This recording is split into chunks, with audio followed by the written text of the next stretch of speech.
तो youth engineers academy में एक बार फिर आप सभी छात्रों का स्वागत करता हूं। ठीक है। देखिए, इससे पहले के लेक्चर में हमने देखा था कैसे हम सिंगल फेज सप्लाई जनरेट करते हैं। ये भी देखा था कि जनरेटर से बाहर निकलने वाले दोनों तार के बीच में जो विभवांतर हमें प्राप्त हो रहा था वो कैसा नेचर था उसका। उसका नेचर ऐसा था कि उसका मैग्नीट्यूड हर समय बदल रहा है, साथ ही साथ उसकी पोलैरिटी भी हर समय बदल रही है। ठीक है ना। ऐसे वोल्टेज को हमने क्या नाम दिया था? प्रत्यावर्ती वोल्टेज। और ऐसे वोल्टेज से जो करंट करंट जन्म लेगी, अगर हम कोई लोड लगाएंगे तो जाहिर सी बात है करंट उसमें बहेगी। तो ऐसी धारा को हम क्या बोलते हैं? प्रत्यावर्ती धारा। ठीक है ना। जो कौन देता है? प्रत्यावर्ती वोल्टेज देता है। प्रत्यावर्ती धारा कैसी धारा होती है? जिसका मैग्नीट्यूड और परिमाण समय के साथ साथ बदलता है। ठीक है ना। चलो, इतनी बात तो हो चुकी थी। फिर हमने देखा था वैल्यूज ऑफ अल्टरनेटिंग क्वांटिटी। ठीक। यानी कि प्रत्यावर्ती राशि का मान।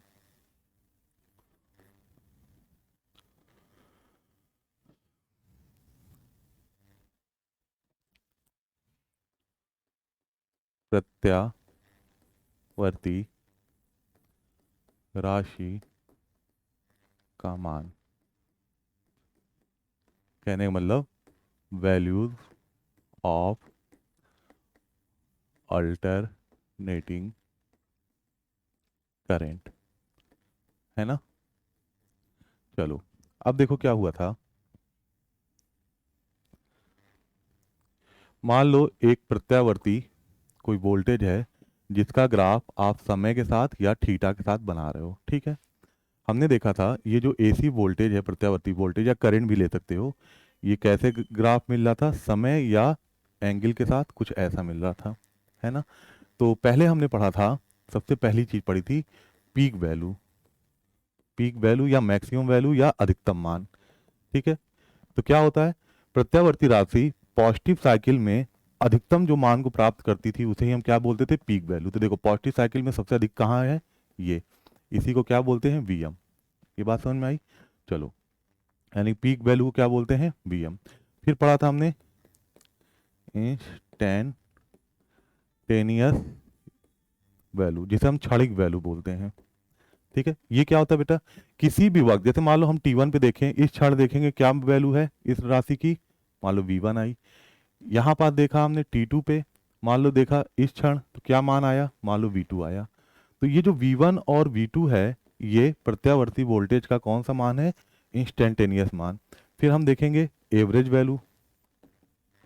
एवरेज वैल्यू औसत मान क्या होता है? अब देखो, फुल साइकिल के लिए, फॉर फुल साइकिल क्या होता है बेटा? Average value zero. प्रत्यावर्ती राशि का एवरेज वैल्यू फुल साइकिल के लिए क्या होता है? जीरो। अच्छा, इसलिए हम हाफ साइकिल की बात करते हैं तो हाफ साइकिल अर्ध चक्र के लिए कितना होता है भैया? 2 × अधिकतम मान बटा पाई। याद आ रहा? ठीक है। जिसको हम शॉर्ट फॉर्म में और क्या लिख सकते हैं? अगर इसको हम सिंपल सॉल्व करेंगे तो ये आ जाएगा हमारा 0.637 वीएम। ठीक है। फिर चलो, अब बात किए थे, फिर हम बेटा बताए थे RMS value, root means square value या वर्ग माध्य मूल मान। ठीक है। आरएमएस वैल्यू क्या होता है बेटा? हमने देखा था। अब देखो, अगर ये वोल्टेज है और वोल्टेज की आरएमएस वैल्यू चाहिए तो क्या करो? इसके अधिकतम मान से √2 का डिवाइड करो, तो ये आता है 0.707 वीएम। ठीक है ना। तो किसी भी प्रत्यावर्ती राशि का अगर आपसे आरएमएस वैल्यू पूछा जाए तो आप क्या करेंगे? उसके अधिकतम मान में या तो √2 का भाग दे दो या 0.707 का गुणा कर दो। ठीक, इसको ध्यान रखिएगा, इस पे सवाल कराएंगे हम। अब आगे चलते हैं। अब बेटा बात करते हैं, देखिए, एक होता है पीक फैक्टर और एक होता है फॉर्म फैक्टर। तो पहले देखते हैं पीक फैक्टर, और दूसरा होता है बच्चा फॉर्म फैक्टर। ठीक है। इसमें देखो कंफ्यूजन क्या होती है। ये एक रेशियो है, अनुपात है दो चीजों का। बच्चा कंफ्यूज हो जाता है कि कौन सा अनुपात पीक फैक्टर के लिए है, कौन सा अनुपात फॉर्म फैक्टर के लिए है। ठीक है ना। तो इसमें करना क्या है, देखो ध्यान दो। किसी भी प्रत्यावर्ती राशि का फॉर्म फैक्टर या पीक फैक्टर अगर आपसे पूछा जाए तो एक चीज दिमाग में रख लो कि पहली चीज, आरएमएस वैल्यू, उस प्रत्यावर्ती राशि की आरएमएस वैल्यू या प्रभावी मान, इन दोनों दोनों इक्वेशन में होगा। ध्यान समझो बेटा, आरएमएस वैल्यू दोनों में होगा। अब देखो पीक फैक्टर नाम से क्या लग रहा, पीक मीन मैक्सिमम, तो यहां लिखो मैक्सिमम वैल्यू अपॉन, अब लिखेंगे हम आरएमएस वैल्यू। ठीक है ना, देखो पीक फैक्टर, पीक का मतलब मैक्सिमम, तो ऊपर मैक्सिमम रखो, अब नीचे आरएमएस को होना जरूरी है क्योंकि आरएमएस दोनों में दिखेगा। अच्छा अब देखो फॉर्म फैक्टर, तो देखो आरएमएस यहां भी होना, ऊपर रहना है कि नीचे रहना, देखो एक बार नीचे कर दी तो अब इस बार क्या करो, ऊपर कर दो। बात समझ में आई, आरएमएस वैल्यू।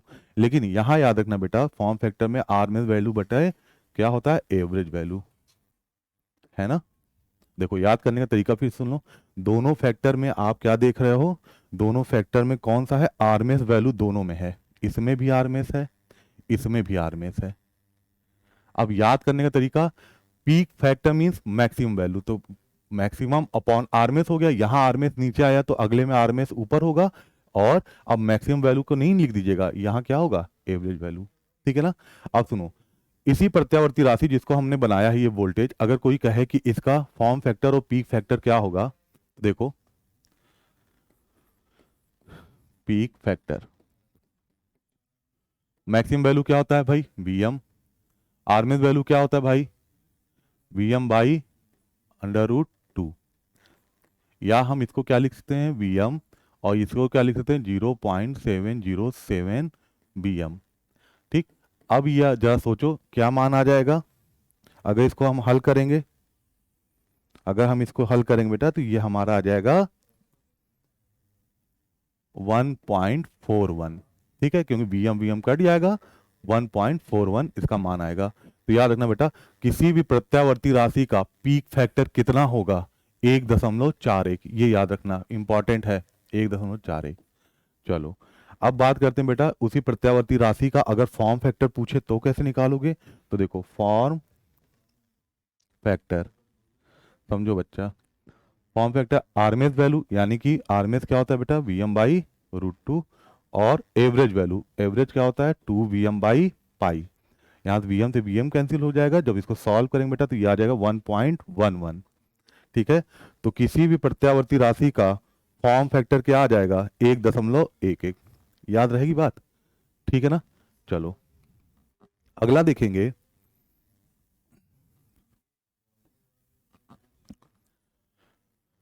प्रत्यावर्ती राशि, राशियों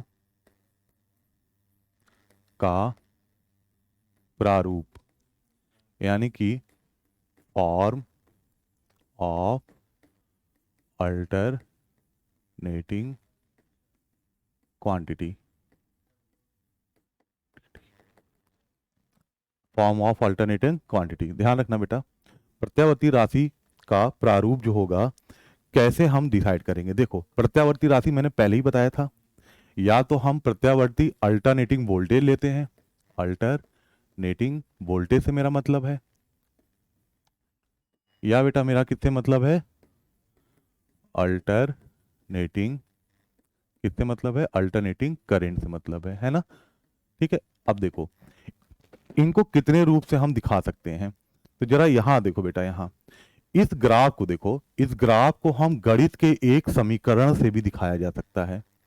ठीक है ना, समीकरण देखो कैसे बनता है, कभी भी ग्राफ अगर वेव की तरह है, वेव फॉर्म ऐसा है ग्राफ, देखो ग्राफ जैसे ये दिख रहा है ना, वेव फॉर्म की तरह हो ऐसे ऐसे, तो ध्यान रखना बेटा उसके समीकरण में साइन या कॉस का टर्म्स आएगा, साइन या कॉस का। अब देखो इसी का हमको समीकरण बनाना है, तो ये पहली चीज एसी वोल्टेज है।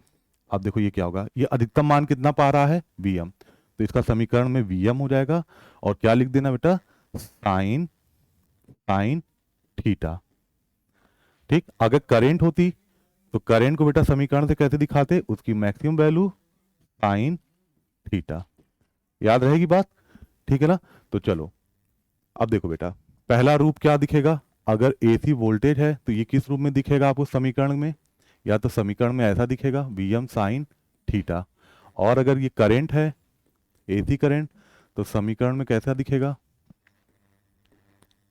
ये बात समझे।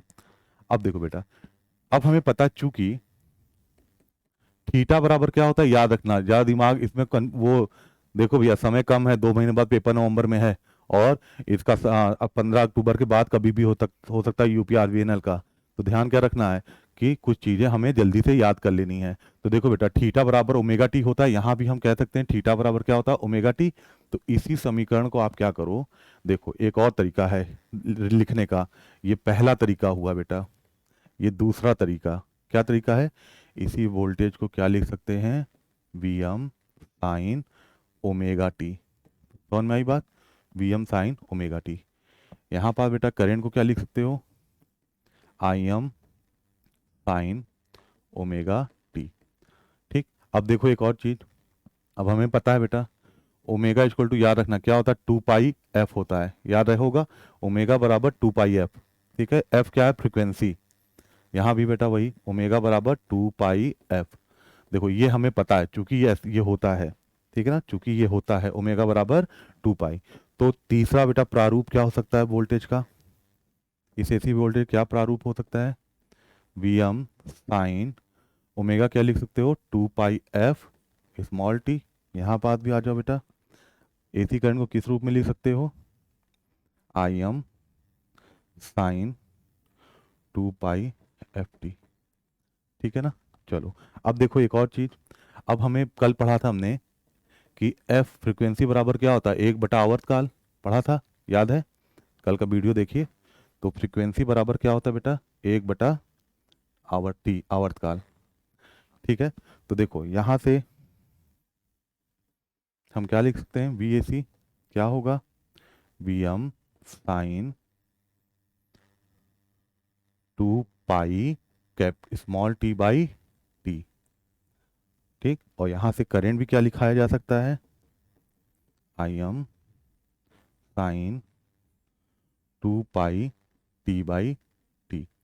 अब आप बेटा घबराओ मत, देखो अगर प्रत्यावर्ती वोल्टेज या प्रत्यावर्ती धारा अगर गणित के समीकरण के रूप में लिखे होंगे, तो वो आपको इन 4 प्रारूप में वोल्टेज दिख सकते हैं और 4 प्रारूप में धारा दिख सकती है। ठीक है ना, देखो यहाँ थीटा है, तो इसका मतलब पहले वाले समीकरण में वोल्टेज और करंट किसका फलन है, थीटा का, कोण का फलन है, फंक्शन है। ठीक है, बाकी सभी समीकरण में देखो टी टी, सभी में टी टी आ रहा है, स्मॉल टी, बाकी तीनों में देखो तो स्मॉल टी आ रहा है, यानी कि बाकी तीनों ये बता रहे हैं कि यह करंट और वोल्टेज किसका फलन है, किसका फंक्शन है, समय का।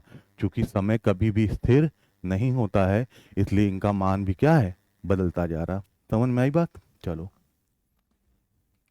अब देखो नेक्स्ट क्या चीज पढ़ना है, नेक्स्ट हमें पढ़ना है, देखो इस पे सवाल बहुत आते हैं, अभी कराएंगे 1-2 सवाल।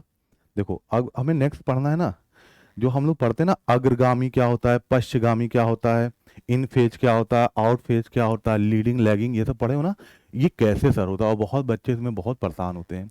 देखो बेटा, पेपर में सिर्फ 2 महीने 1 महीने मतलब समय कम है, लेकिन ध्यान रखिएगा हमारा उद्देश्य क्या है, हमारा उद्देश्य तो ये है ना कि जो पढ़ाया जाए कम से कम वो तो समझ में आए, है ना, जल्दीबाजी में भी वो जल्दीबाजी क्या है जो कुछ समझ ही ना आए, इसलिए समझिएगा ध्यान से। ठीक है, देखो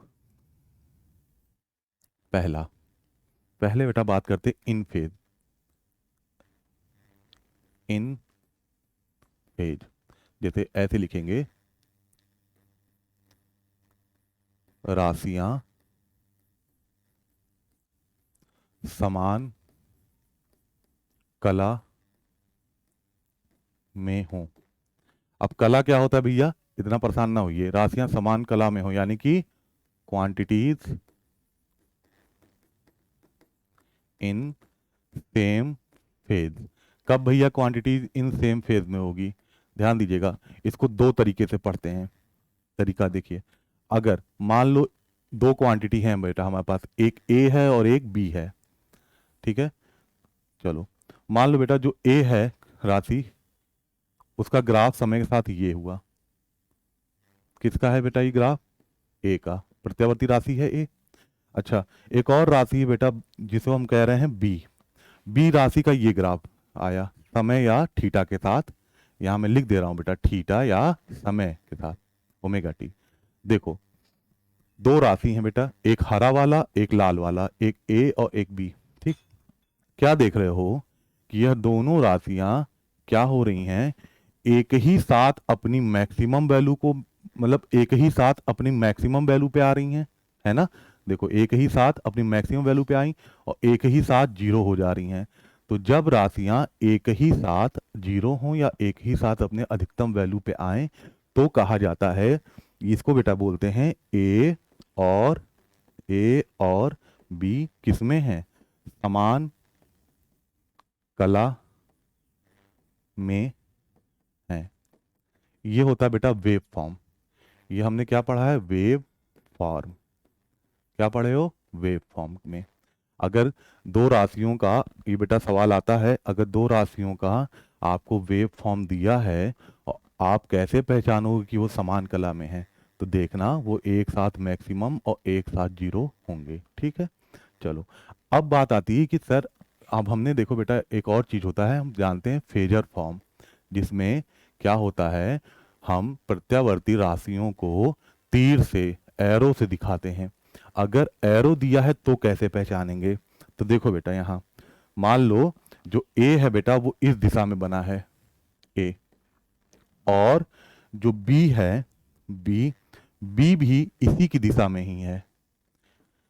हाँ ये अलग बात है, कोई किसी का मान मैग्नीट्यूड ज्यादा है किसी का कम है, उससे नहीं फर्क पड़ रहा। क्या देख रहे हो कि दोनों क्वांटिटी, दोनों का फेजर डायग्राम क्या देख रहे हो कि दोनों एक ही दिशा में है। जब दो क्वांटिटी का फेजर डायग्राम या तीर एक ही दिशा में होगा तो भी हम बोलेंगे A and B are in same phase. समझ में आई बात, समझ में आई। तो यानी कि अगर आपको एग्जाम में क्या हो, वेव फॉर्म दे दे या वेक्टर दे दे, वेक्टर मतलब फेजर फॉर्म दे दे, तो आप समझ जाएंगे ना। चलिए, अच्छा, क्या सर सेम सेम फेज में होने के लिए क्या दोनों को हॉरिजेंटली होना पड़ेगा क्या, ऐसा बिल्कुल नहीं है बेटा। मान लो अगर ए इस दिशा में है, देखो ए ये दिशा में है, अब बी को सेम फेज में होना है ए के, तो बेटा बी भी इसी की दिशा में होगा। ऐसे देख रहे हो ना, दोनों सेम दिशाओं में है, इसका मतलब क्या है, दोनों समान कला में है। ठीक है, तो आपने वेव फॉर्म से भी जाना और फेजर फॉर्म से भी जाना ये चीज। चलो अब पढ़ते हैं नेक्स्ट,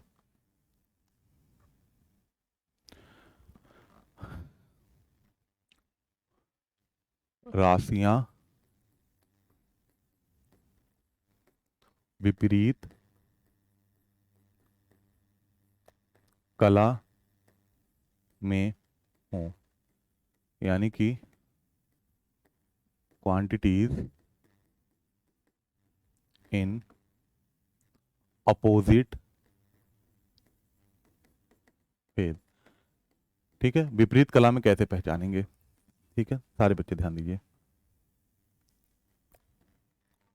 पहले आप इसको किससे समझिए, फेजर फॉर्म से समझिए।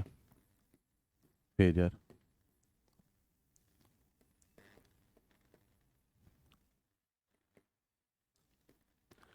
देखो वेव फॉर्म से जब लीडिंग लैगिंग पढ़ लेंगे ना, आखिरी में बता देंगे। फेजर फॉर्म से देखो कैसे पता चलेगा, मान लो कोई बेटा, कोई राशि है जो इस दिशा में है और दूसरी जो राशि है बी वो इस दिशा में है। ठीक, तो हम क्या देख रहे हैं, दोनों राशियां एक दूसरे से क्या है, विपरीत दिशा में है, यानी कि ए और बी किस में होंगे, विपरीत, विपरीत कला में होंगे। अच्छा एक और चीज रह गया, पीछे आओ। देखो बेटा, जब समान कला में होंगे ना दोनों, तो कलांतर क्या होगा, मतलब फेज डिफरेंस बेटा, जो कलांतर पूछा जाता है, कलांतर। देखो इसका मतलब समझो बेटा, फेज डिफरेंस है कलांतर, दोनों राशि जो हैं इनके बीच कलांतर क्या, मतलब एक समान कला में है, समान कला में है तो कलांतर क्या होगा, जीरो। क्या होगा, फेज डिफरेंस जीरो। इसको एंगल से बनाते हैं, एंगल से यानी 0 डिग्री, कलांतर क्या होगा, 0 डिग्री। तो क्यों, देखो दो वेक्टर दिए हैं, दोनों फेजर दिए हैं, दोनों सेम दिशा में है, तो दोनों के बीच का कोण कितना रहेगा, दोनों के बीच का कोण क्या है, 0 डिग्री। ठीक है ना, चलो यहाँ पास देखो बेटा, यहाँ पास कोई पूछे कि फेज डिफरेंस कितना होगा, फेज डिफरेंस या कलांतर, तो याद रखना अपोजिट फेज में कलांतर हरदम कितना होगा, 180 डिग्री। समझो ना, एक क्वांटिटी बेटा मान लो ए इधर है और बी इसके विपरीत दिशा में है ना, तो इनके बीच कितना अंश का कोण बनेगा, 180। और समान कला में क्या होता है, ए इधर है, बी भी इसी के साथ है, तो इस वक्त बेटा इनके बीच का एंगल क्या है, जीरो। तो समान कला में फेज डिफरेंस क्या होता है, जीरो। लेकिन क्या कहते हैं, अपोजिट फेज होगा तो फेज डिफरेंस कितना होगा, 180। ठीक, चलो अब बात करते हैं बेटा लीडिंग और लैगिंग, लीडिंग और लैगिंग को पढ़ना, और लैगिंग क्वांटिटी। अब बात समझो सभी लोग, देखिए लीडिंग और लैगिंग को हिंदी में बोलते हैं अग्रगामी और पश्चगामी। अग्रगामी का मतलब होता है कि दो राशियां होंगी, ठीक है, जैसे इससे पहले हम देख रहे हैं ए और बी, दो राशियों में एक राशि जो होगी वो आगे चल रही होगी, वो अग्रगामी कहलाएगी। एक राशि होगी जो पीछे चल रही होगी, उसे हम क्या बोलेंगे, पश्चगामी। समझ में आई बात। इसको चलो पहले देखते हैं किससे, वेव फॉर्म से देखते हैं भैया। और याद रखना आप लोग में इंपॉर्टेंट फेजर फॉर्म है, सवाल फेजर फॉर्म के ज़्यादा आते हैं, वेव फॉर्म के उतने नहीं, फिर भी मैं बता दे रहा हूँ वेव फॉर्म से कैसे पहचानोगे।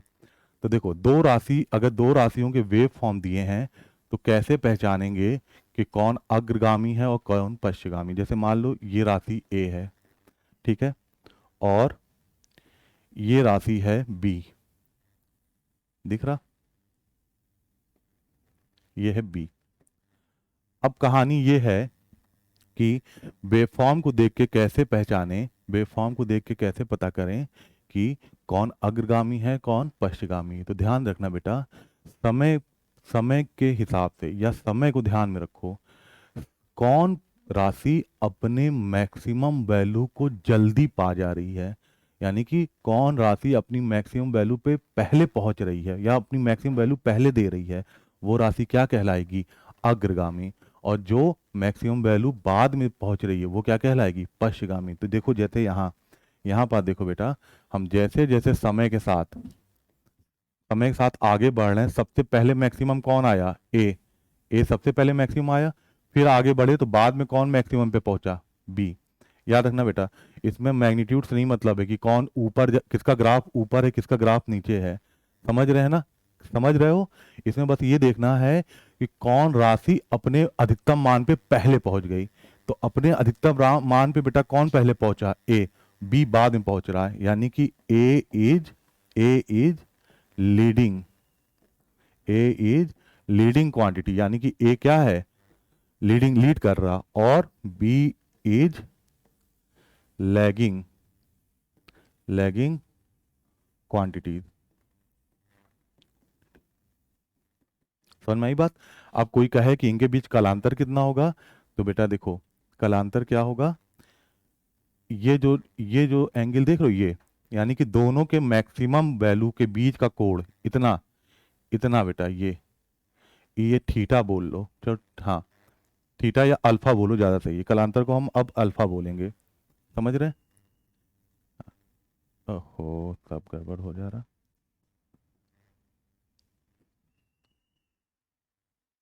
देखो ये ए का मैक्सिमम यहाँ आया, बी मैक्सिमम यहाँ आया।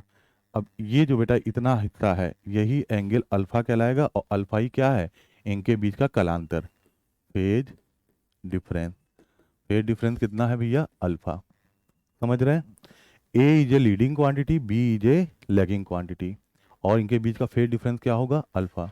इसको अब कैसे लिख सकते हैं, ध्यान दीजिएगा, इसको लिख सकते हैं A lead to B by angle alpha, या बेटा कह सकते हैं, इसका मतलब बेटा ए आगे चल रहा है बी से कितने एंगल, अल्फा से, या बी लैग कर रहा है ए से कितना, कितने एंगल से, अल्फा।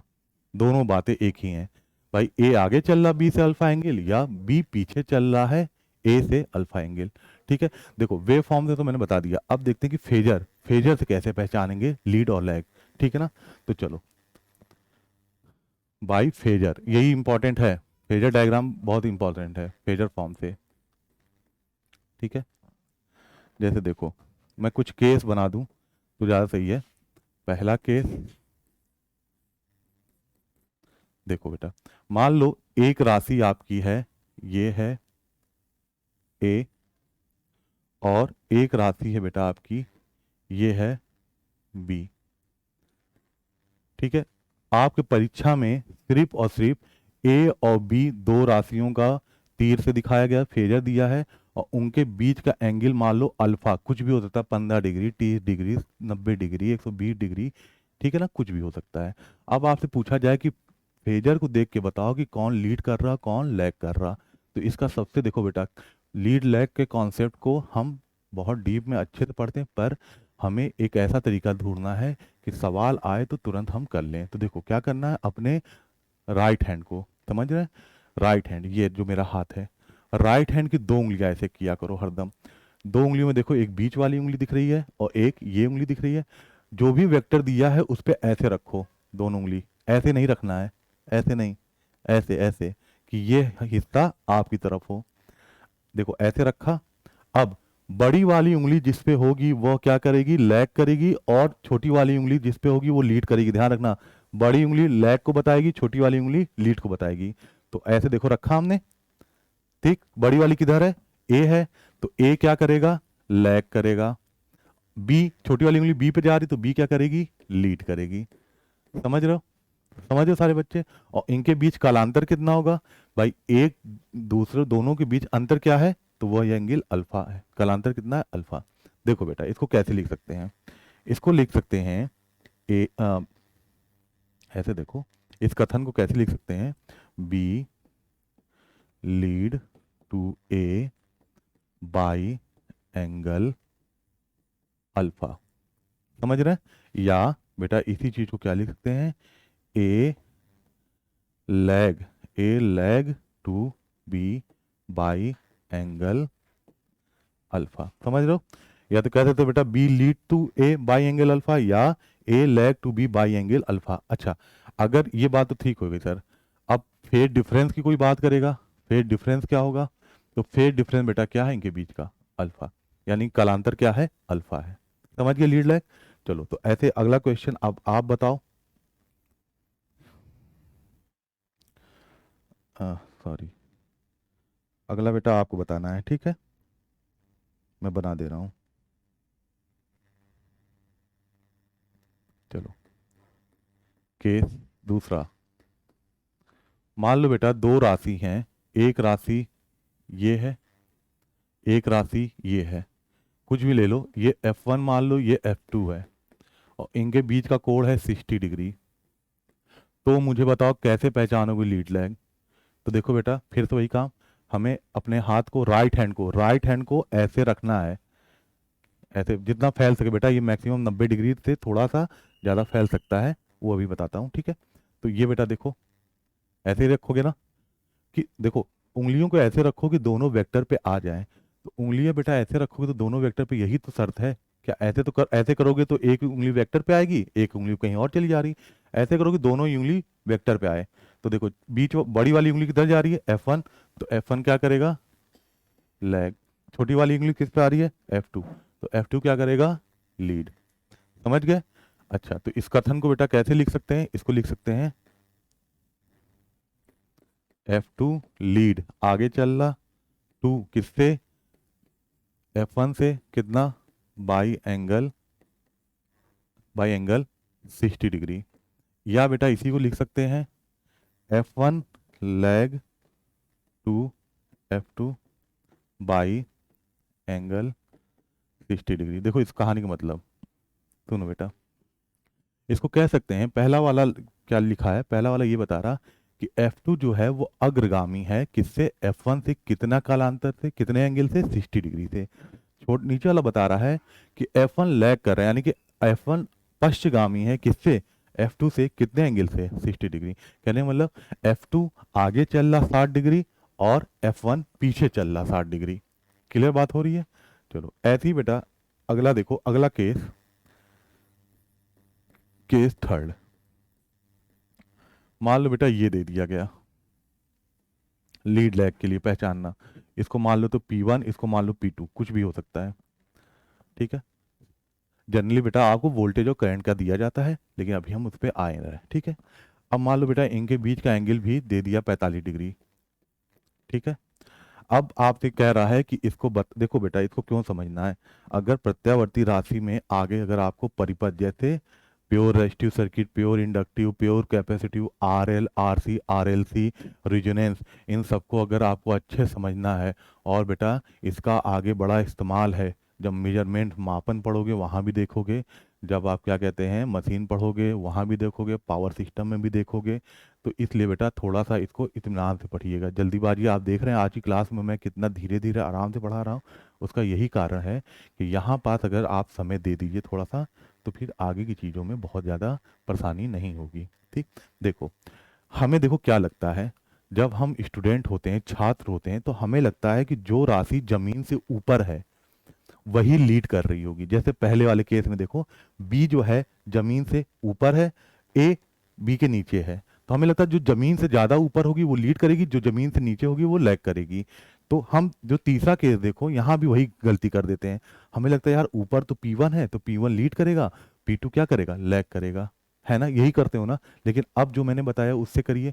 आप राइट हैंड लीजिए, राइट हैंड की दोनों उंगलियों को बेटा ऐसे रखिए, देखिए बड़ी वाली उंगली किधर जा रही है, P1, छोटी वाली उंगली किधर जा रही है, P2।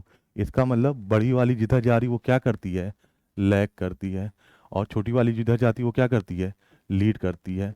समझ रहे हो ना। इसका मतलब क्या लिखोगे बेटा, P1 या P2 lead to P1 by कितने एंगल से, 45 डिग्री से।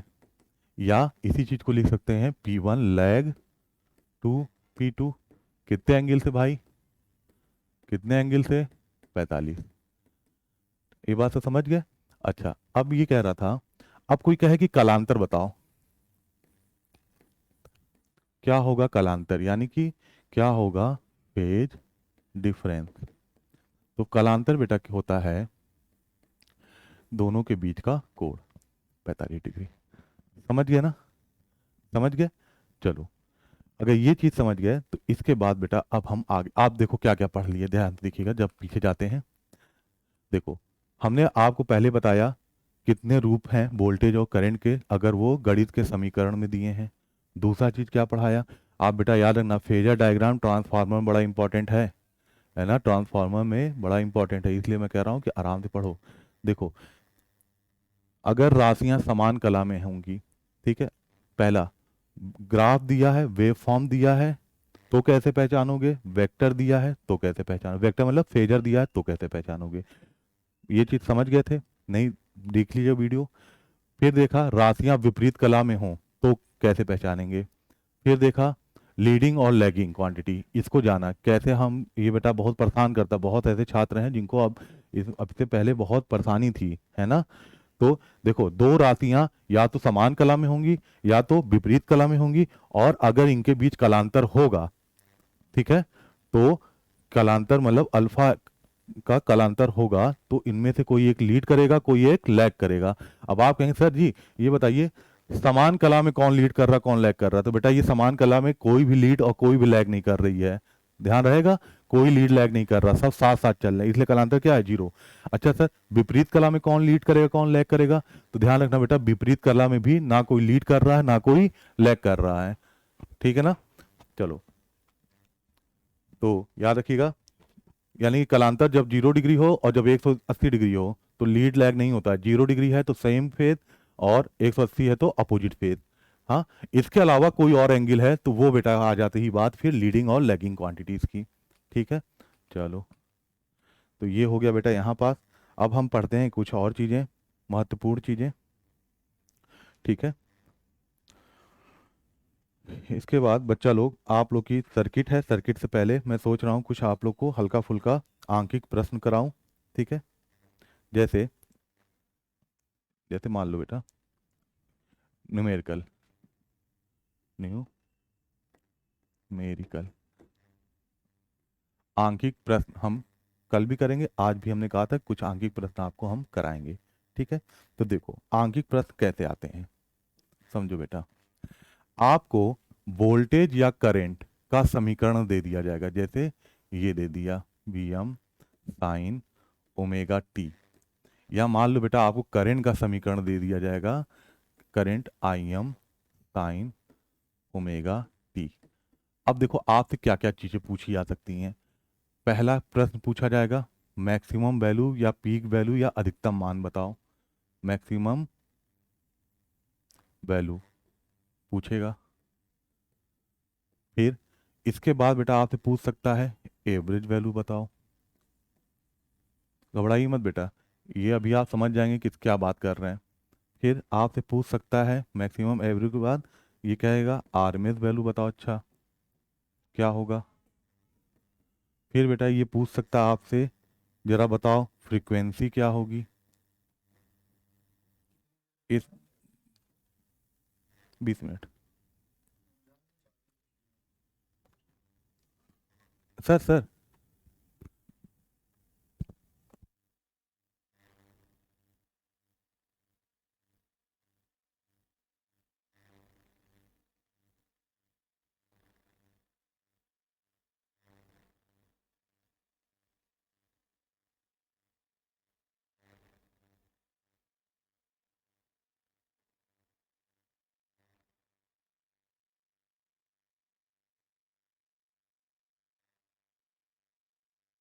चलो, सॉरी बच्चों, थोड़ा सा डिस्टरबेंस है, कभी कभी हो जाता है, इसलिए हम क्षमा चाहते हैं हम आपसे। ठीक, देखिए और आपसे क्या पूछा जा सकता है, आपसे पूछा जा सकता है टाइम पीरियड, यानी कि आवर्तकाल, है ना, टाइम पीरियड आपसे पूछा जा सकता है।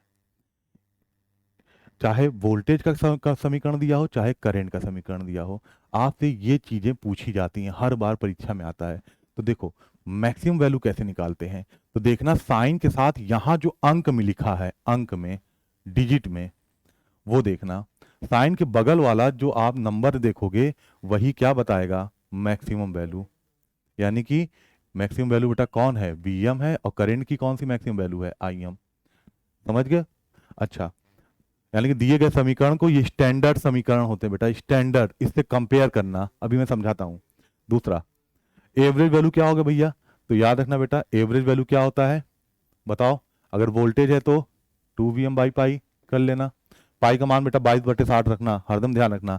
जब भी आपका एंगल साइन टेन कॉस इसके अंदर ब्रैकेट में है, ठीक है ना, तो डिग्री में रखा जाएगा।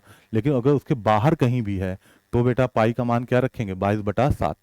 ठीक है, चलो, यानी ये सभी लोग जानते 0.0637 वी एम, या अगर करंट होगा बेटा तो 2Im/पाई। आ गया।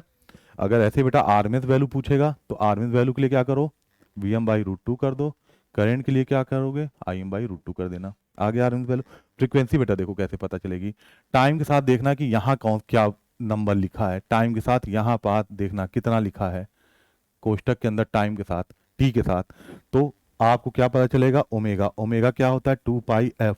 तो यहाँ से अगर आप एफ फ्रीक्वेंसी पूछा जाए तो बस ω/2π कर देना, आ जाएगा फ्रीक्वेंसी। अब कोई पूछे बेटा आवर्तकाल क्या होता है, तो आवर्तकाल क्या होता है, 1/f।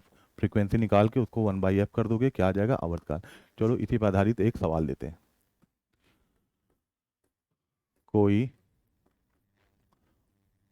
एसी वोल्टेज जिसका इक्वेशन या समीकरण V = 100 साइन 314t है, ठीक है, 314t है, तो ज्ञात करें या फाइंड करें, ज्ञात करें। देखो एक साथ में सारा क्वेश्चन करा दे रहा हूँ। ये कह रहा Vm बताओ क्या होगा, दूसरा V एवरेज बताओ क्या होगा, तीसरा कह रहा V आरएमएस बताओ क्या होगा, चौथा कह रहा इसका आवर्तकाल फ्रीक्वेंसी बताओ क्या होगा, और पांचवा कह रहा बेटा कि टाइम पीरियड भी बता दो क्या होगा। ठीक, यानी कि टी क्या होगा। देखो एक चीज और सुन लो बेटा, यहाँ वोल्टेज है ना, तो वोल्टेज के बारे में सब चीज पूछ रहा, करंट होता बेटा तो आई लिखा होता, और करंट होता तो ये I M, I average, I R M S करते जाते। समझ रहे हो? अब देखो, अब ऐसे सवाल को करना है, आपसे ये सारी चीजें पूछ रहा, तो क्या करो, वोल्टेज का बेटा स्टैंडर्ड फॉर्म क्या होता है दिया, अच्छा कौन सा वोल्टेज है, वोल्टेज दिया 100 साइन 314 और हमें वोल्टेज का स्टैंडर्ड क्या फॉर्मूला पता है, इक्वेशन पता है, V M sine omega T, यही पता है ना। अब इसे कंपेयर करो, तो देखो वी एम की जगह क्या है 100 है, तो यानी कि अधिकतम मान बेटा क्या है इसका 100। समझ गए? अब आप कह रहा एवरेज वैल्यू, एवरेज वैल्यू हमें पता है 0.637 गुणे क्या होता है वी एम, यही होता है एवरेज वैल्यू। तो देखो 0.637 गुणे 100 कर दो, तो वी एम कितना आ जाएगा 63.7 वोल्ट, एवरेज वैल्यू आ जाएगी, है ना।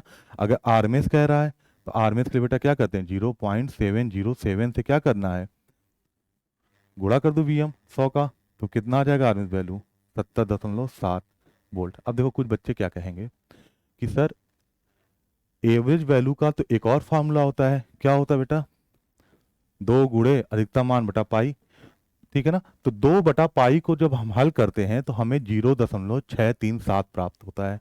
तो आप बेटा याद रखिएगा, जब भी आपको ऑब्जेक्टिव दिया जाए, समय कम है, तो ये डाटा जरूर याद कर लीजिए, ठीक है। 2 Vm/पाई ही होता है, लेकिन 2/पाई क्या होता है 0.637, ठीक है। और Vm/√2 होता है आर में, लेकिन 1/√2 का मान कितना होता है 0.707। याद रहेगी बातें। चलो, अब देखो फ्रिक्वेंसी पूछ रहा है बेटा, क्या पूछ रहा है, फ्रिक्वेंसी। तो फ्रिक्वेंसी के लिए चलो अगला पेज पे चलें। अच्छा पहले यही समझ लो, जरा कंपेयर करो, तो यहाँ बेटा ओमेगा है ना टी के साथ, और यहाँ टी के साथ क्या है 314, तो क्या यहाँ से ओमेगा बराबर 314 प्राप्त हुआ, कहिए हाँ, है ना। अच्छा आगे पेज में देखो करते हैं, देखो ओमेगा बराबर क्या आया बेटा 314, इक्वेशन से आया। अब हमें पता है कि ओमेगा बराबर क्या होता है 2 पाई एफ, तो हमसे फ्रिक्वेंसी पूछ रहा है, तो एफ बराबर क्या हो जाएगा ओमेगा/2 पाई, यानी कि ओमेगा का मान देखो कितना है 314/2 पाई। इसको बेटा हल करोगे लगभग कितना आएगा 50 हर्ट्ज, सॉल्व कर लेना, ठीक है। और ऐसे ही बेटा आवर्तकाल टी पूछ रहा है, तो ये क्या होता है 1/एफ, और एफ कितना आया है 1/50, 50 क्या होगा बेटा 0.02 सेकेंड, ये इसका आवर्तकाल है। अब बेटा इसका मतलब अगर इसको ग्राफ बनाया जाए इस वोल्टेज का, तो देखो ये वोल्टेज ऐसे जाएगा, समझो बेटा, ये वोल्टेज का अधिकतम मान कितना होगा, कितना है बेटा अधिकतम मान 100, है ना। अच्छा फिर ये कह रहा है ये टाइम पीरियड बेटा यहाँ से यहाँ तक एक कंप्लीट साइकिल करने में इसको कितना समय लगेगा, 0.02 सेकेंड का टाइम लगेगा। और फ्रीक्वेंसी 50 हर्ट्ज का मतलब अगर 1 सेकेंड के लिए लें समय, देखो अभी हमने कितना लिया 0.02 सेकेंड में 1 साइकिल मिला, अगर हम पूरा 1 सेकेंड लेंगे तो हमको ऐसी कितनी साइकिल मिल जाएगी 50 साइकिल मिल जाएगी, ठीक है ना। ये सवाल समझ में आया। देखो अब यही सवाल से एक और चीज ध्यान रखना बेटा सारे बच्चे, अगर मान लो यहाँ पास जैसे उन्होंने कोई एंगल जोड़ के दिया या घटा के दिया, मान लो कुछ भी एंगल यहाँ अल्फा दे दिया, या तो अल्फा जुड़ा होगा या तो घटा होगा, इसका मतलब प्लस माइनस का मतलब ये कि दोनों में कुछ एक हो सकता है। अल्फा आपका कोई भी एंगल हो, 15 डिग्री हो, 30 डिग्री हो, 60 डिग्री हो, कुछ भी हो, लेकिन उससे वीएम पे कोई फर्क नहीं पड़ेगा, वीएम पे नहीं फर्क पड़ेगा तो एवरेज पे कोई फर्क नहीं पड़ेगा, एवरेज पे नहीं फर्क पड़ेगा तो आरएमएस पे नहीं फर्क पड़ेगा, ध्यान रहेगी। फिर अल्फा के आने से ओमेगा की वैल्यू पे भी कोई फर्क नहीं पड़ता, तो ओमेगा की वैल्यू पे नहीं फर्क पड़ता है बेटा, तो फ्रीक्वेंसी पे भी कोई फर्क नहीं पड़ेगा, उसका आए चाहे ना आए वो एंगल, और फ्रीक्वेंसी पे नहीं फर्क पड़ेगा तो टाइम पीरियड पे भी कोई फर्क नहीं पड़ेगा। कहने का मतलब यहाँ एंगल या तो ना हो जैसे अभी हमने किया, और एंगल के साथ दिया हो, एंगल जुड़ा हो या घटा हो, तो भी इस सवाल में कोई दिक्कत नहीं आएगी, ठीक है ना। अब हम आज ही एक और लेक्चर आपको मिलता है, ठीक है ना। आगे की बात बेटा हम क्या कर रहे हैं कि अब आपको क्या कहते हैं कुछ सवाल सॉल्व कराएंगे, ठीक है ना, इसी पे आधारित न्यूमेरिकल कराएंगे। फिर उसके बाद हम किस पे चले जाएंगे, सीधे चले जाएंगे एसी परिपथ पे, R L C, R L R C और आर एल सी, फिर रेजोनेंस पढ़ के इस चैप्टर को यहीं ख़त्म करेंगे। थ्री फेज सिस्टम एक दिन पढ़ेंगे, उसको वहाँ ख़त्म करेंगे। फिर आ जाएंगे बेटा हम अब सीधे आ जाएंगे मैग्नेटिज्म पे, चुंबकत्व पे। चुंबकत्व जल्दी से पढ़ने के बाद फिर आ जाएंगे हम मेजरमेंट, मापन पे। मापन ख़त्म करने के बाद फिर आएंगे हम मशीन पे। मशीन के बाद पावर सिस्टम, पावर सिस्टम के बाद इलेक्ट्रॉनिक्स, फिर यूटिलाइजेशन, जिसमें आप सारी चीज़ें पढ़ लेंगे। चलो, धन्यवाद।